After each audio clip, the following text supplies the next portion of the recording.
So back here in SS4, what we were looking at was the network configuration. And we have lock sizes and unlock sizes, lock elevations and unlock elevations. So if I were to click on lock elevations, and I went and looked at some of these nodes here under elevations, those elevations would stay locked. Really what it's locking is back here in the links.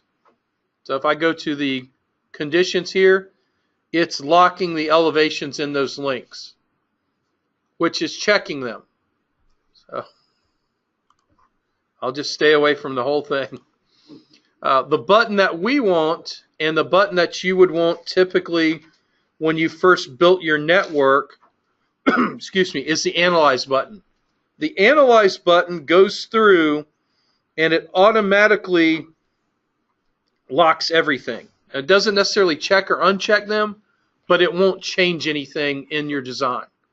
So Analyze takes the sizes that are plugged in there, it takes the elevations that are plugged in there, and it gives you a report indicating what things, if any, that are problems in the system that you're going to need to change and make some updates for.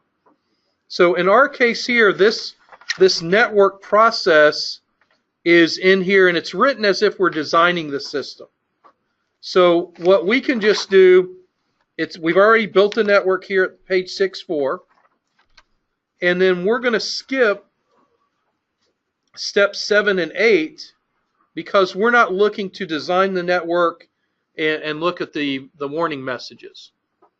So what we're going to click is in step 10, we're going to click on the computations button here on the right, Analyze. You may even get some error messages. You probably will get error messages. And it's going to say error computing hydraulics for network SR61-1. Just click OK. It's going to give you, now mine, I know why mine's giving me the error. So there's a stray area out there. Yeah, S206 is not part of the network. So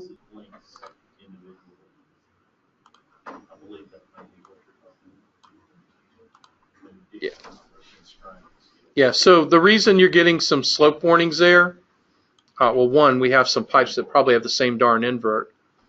It doesn't flow very well with gravity that way, but on each link, when we are designing the system, and I know we're not doing that, each link has these constraints, and when it is designing the system, it's going to use and try and keep it within this size envelope for the pipes. So the defaults that come up on all of these is it has a rise, and these are in feet. So it's going to try and use a pipe from 18 inches in diameter up to 60. That's the 5 feet. And then the slope, if it's below the minimum velocity, or minimum slope rather, excuse me, or above the maximum, it's going to produce a warning in this dialog box. Same thing with the velocity. And that's built in individually under constraints for each pipe. But there is a way to globally edit that, and we'll get into that when we hit chapter 8. Now this drainage message, for our purposes, we want to put it on a set of plans. But if you are designing, what you want to do is you probably want to save different iterations of this drainage message text file. So if we're going in and we're looking at the system and we're debugging things, change one thing, change a couple of things, rerun the system, see if it helped or not, what you'll want to do is you want to be in the habit of, when this message comes up, do a file save as and give it some type of letter or number. Because what's going to happen is every time you rerun the calculations, it's going to overwrite that existing drainage message out there. So right now that's at 246. If I rerun this, click this again, as soon as I hit OK there, or maybe a little bit sooner, that drainage message is going to get overwritten. So I'm not going to be able to easily go back and look at what messages I was getting a moment ago and see if it made any difference or helped me out. So it overwrites that drainage message each time.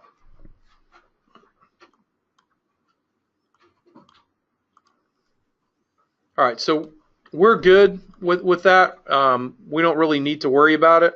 Main thing we needed to do was build the network, and then we wanted to go ahead and analyze the network. Probably could have just stopped at building the network for plan preparation purposes. Probably really didn't need to run through the analyze part. If you flip over to 6.7, we're going to go ahead and set this network active. So in the upper right-hand side in this network configuration dialog, if we had multiple networks, we can scroll back and forth and look at them, and then we can set them as the active network. So we're working with and looking at just that active network. And that icon is the one that, just to the left of the apply button. You'll click set active network. It's going to show you what network or networks you have. You'll click OK. That's the only one we have. And that's finally where the top of this menu bar is going to say SR61-1 is the active network. So that's the network I'm working with at this particular time. And that's going to show up in our next chapter, which is chapter 8, because that has a navigator tool that lets you view either just the active network or all of the items in all of the networks. Now, all of ours is only the single one that we have. All right, we'll go ahead and get started here at chapter 8. Just a couple of items I want to show you. That should wrap us up for the day. We'll also we won't actually look at chapter 9, but I'll show you some of the functionality that's in chapter 9, because it's also part of this Navigator and Global Editor. So while we're in there, we might as well look at the parts that's in chapter 9 to query the database. So it looks like everything is working here, best that I can tell, and that's up to date. So we'll go ahead and get started. As you know by now, you kind of know what to do. We're going to go ahead and delete our project. So you're going out to your C drive and then going into E, projects, delete the whole 220 project. And then we're going to replace that with the zip files from chapter 8. So we'll just replace the whole project as we have been doing. So we'll look at chapter 8. It'll start on page 8.2. There's not a lot to either chapter 8 or 9 as far as material or how to use the tool, because it's a pretty simple tool to use. So we'll go ahead and restart SS4. And we'll go through our steps of getting our project up and running, and then we'll take a look on page 8.2 once we have everything in place.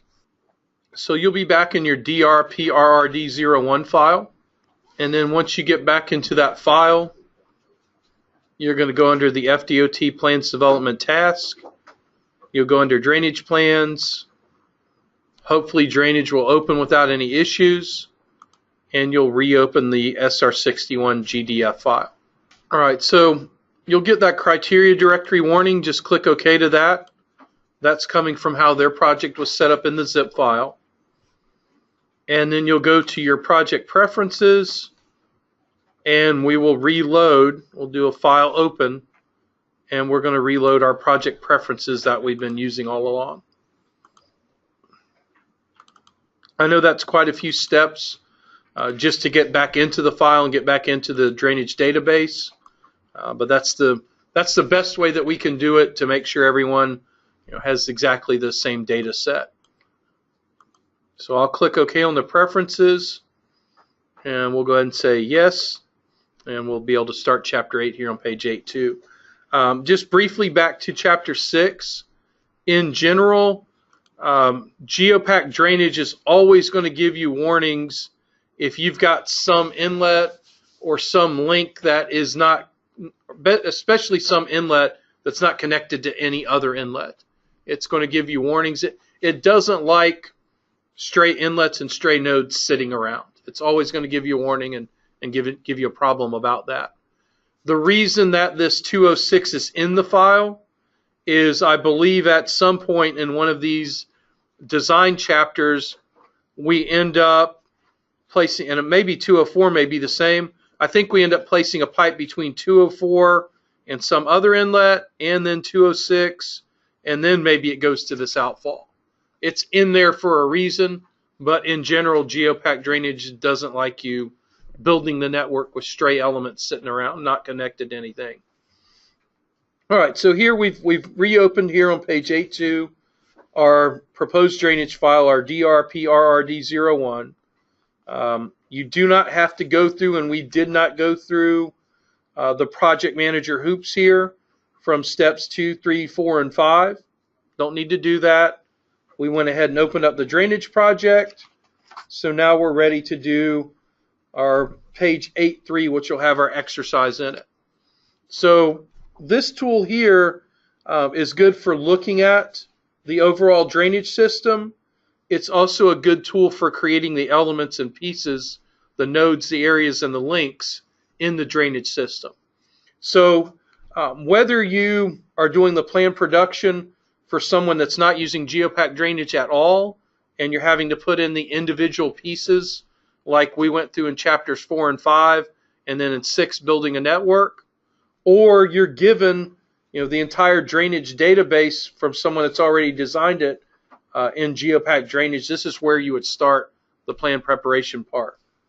So we're going to go here to our utilities menu, and we're going to pick Navigator.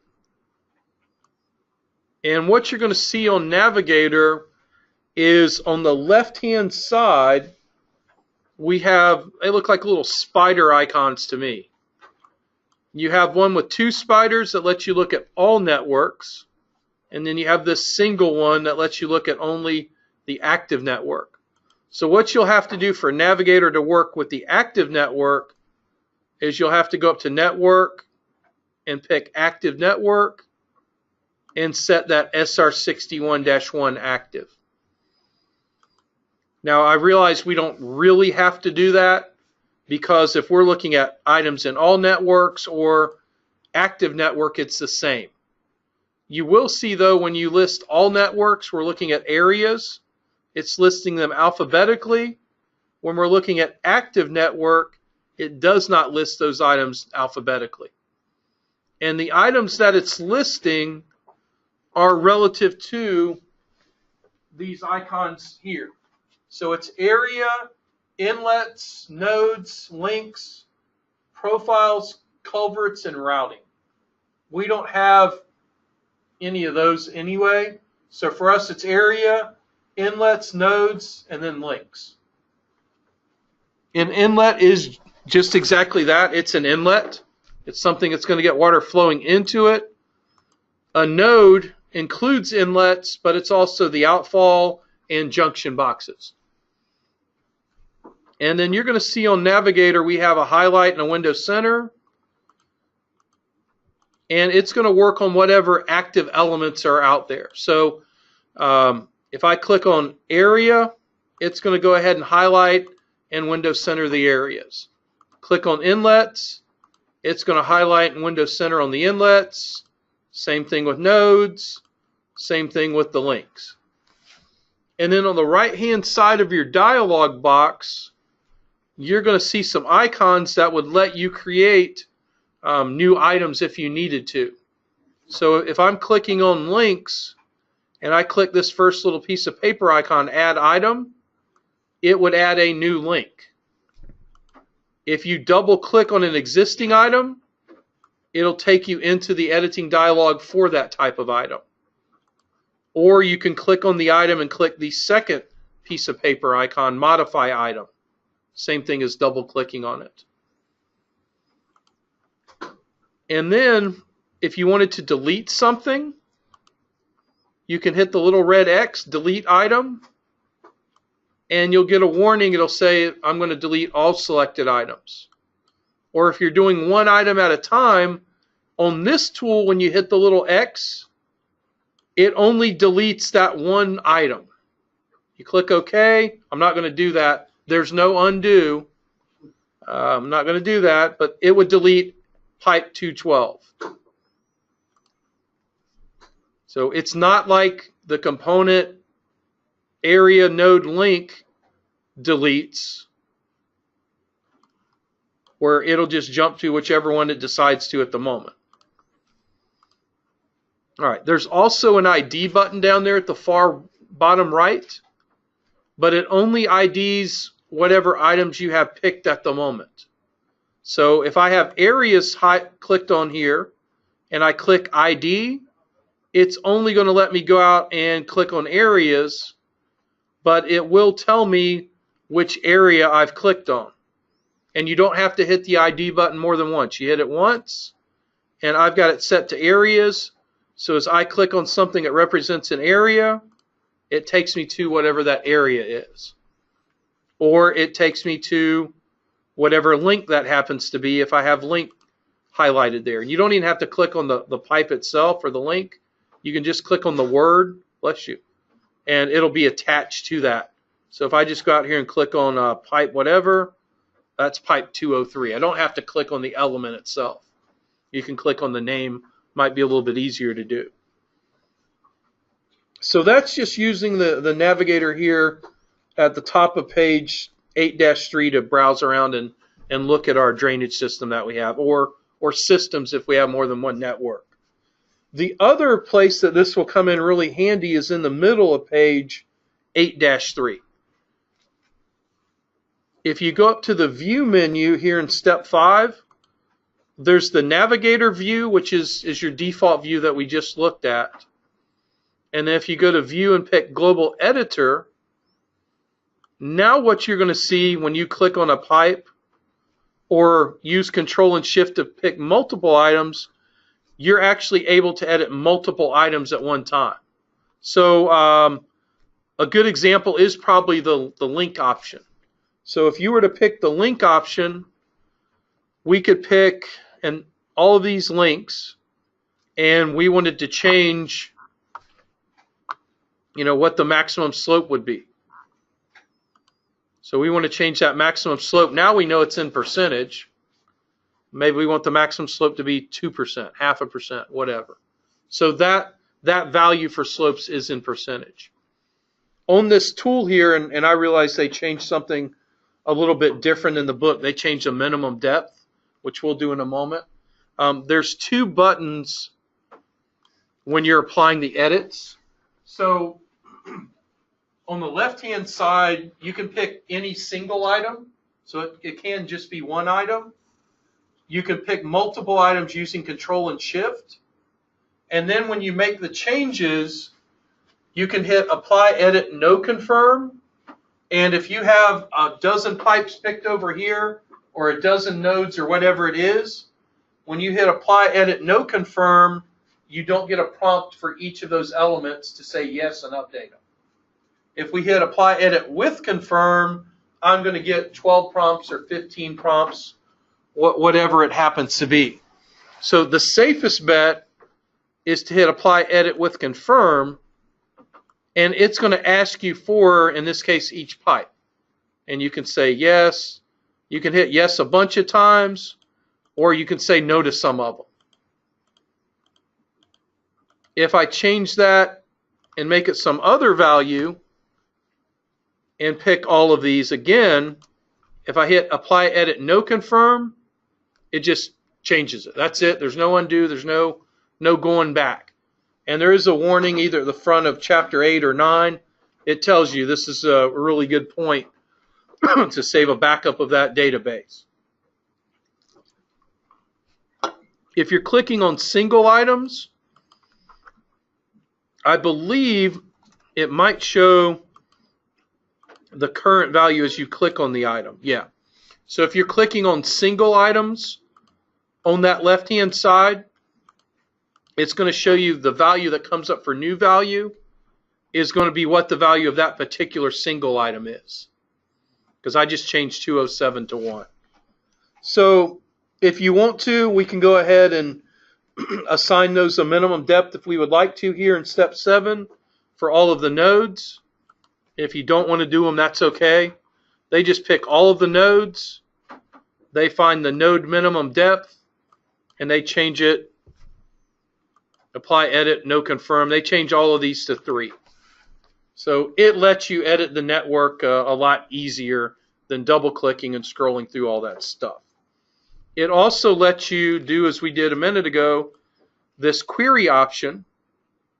Now the query option, it doesn't work on everything. It doesn't work on the node. It works on area, inlet, and links. On node, it doesn't let you check on query.